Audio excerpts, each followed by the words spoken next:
In the Order of Fire, we've developed our own solar meditation practice. Solar meditation is a reorienting and refocusing practice. The point of solar meditation is not to achieve a state of no mind, or even to practice what is called mindfulness.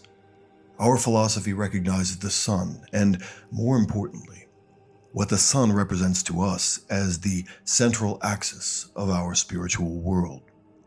So, focusing and refocusing on the image of the sun and the idea of the sun, and what the sun means to us, is a way to reconnect with what is most important and establish our sense of identity and place in the universe. Solar meditation is a weapon against entropy. Entropy has a number of scientific definitions, which are all relevant in interesting ways. In fact, if you want to think deeply about the concepts of order and chaos, you would do well to read and perhaps even meditate on the laws of thermodynamics. However, the broadest and simplest definition of entropy describes the tendency of a system that is left to itself to descend into chaos. When a system isn't contained or controlled or isolated in some way, its internal order tends to degrade. It becomes less of what it was, looser and less integrated, and theoretically, less useful or available to do work.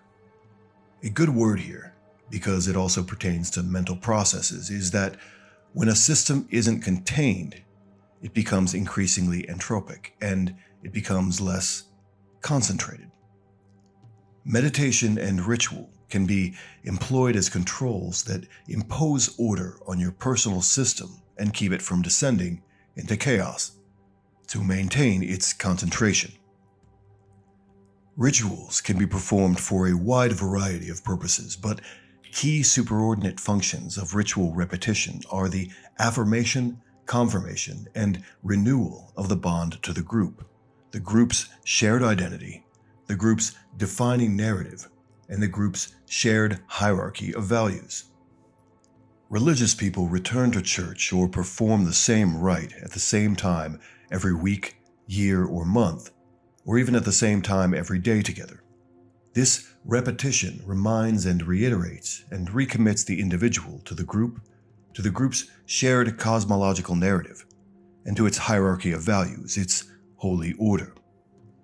People returning from a repeated ritual that was immersive and engaging for them will often express that they feel renewed or reinvigorated in some way, that they feel firmer, more grounded, more certain of their place and purpose. While group rituals tend to be more powerful, for most of us, they are also far less convenient and accessible. Solar meditation is a ritual practice that can be performed individually, regularly, and consistently, much like prayer. Except in the case of Solar Idealists, we aren't asking for anything. With solar meditation, we are taking an action that reconnects us with both our collective identity and our own highest values and ideals. Benefits of solar meditation. In addition to reconnection, solar meditation also yields the same benefits as many other forms of meditation. Our solar meditation practice was initially influenced by one of Andrew Huberman's podcasts on meditation, in which he discusses the many benefits of meditation. Of particular interest to us were his thoughts about training the mind to focus and refocus on a point that is either internal, interoceptive, or external, exteroceptive. Solar meditation is done with one's eyes closed, so it would seem to be a form of interoceptive meditation. But we aren't focusing on our third eye center or our own bodily processes or ourselves so much as an image of an external sun and an untouchable ideal. So perhaps solar meditation is somewhere between an interoceptive and exteroceptive meditation experience. This kind of focusing and refocusing meditation, practiced even a few times a week, increases the brain's ability to focus and ignore distractions. Other benefits associated with meditation include reduced reactivity to stress and possibly even reduced inflammation. Solar meditation practice. Begin by setting up as you normally would for any kind of meditation. I generally put on a solar necklace, specifically the solar vision symbol associated with the Father. I light some candles at my solar altar and burn some incense. Sit down with your legs crossed and settle into a posture in which you can retain an upright spine without becoming overly rigid or unbalanced. If you find that you're uncomfortable, sitting on a pillow or yoga block helps a lot, especially for men who lift and have some muscle mass. Put on Crossing the Night Sea. If you don't have Spotify, you can download it on Bandcamp. I use Bluetooth headphones to filter out distractions, but if you are alone in a quiet space, you could simply play it through speakers. For shorter meditations, Frederick from Temple Tribe created a 10-minute solar wind soundscape. Over time, you may decide to add some variety to your playlist, but we like to start everyone out with Crossing the Night Sea, so that we are all sharing or at least familiar with the same experience.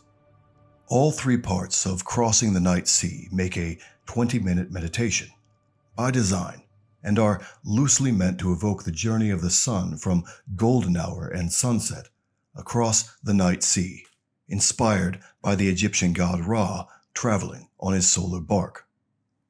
The interesting thing about Crossing the Night Sea is that it provides distractions in a specific context related to the goal, which I found useful for a focus-oriented meditation.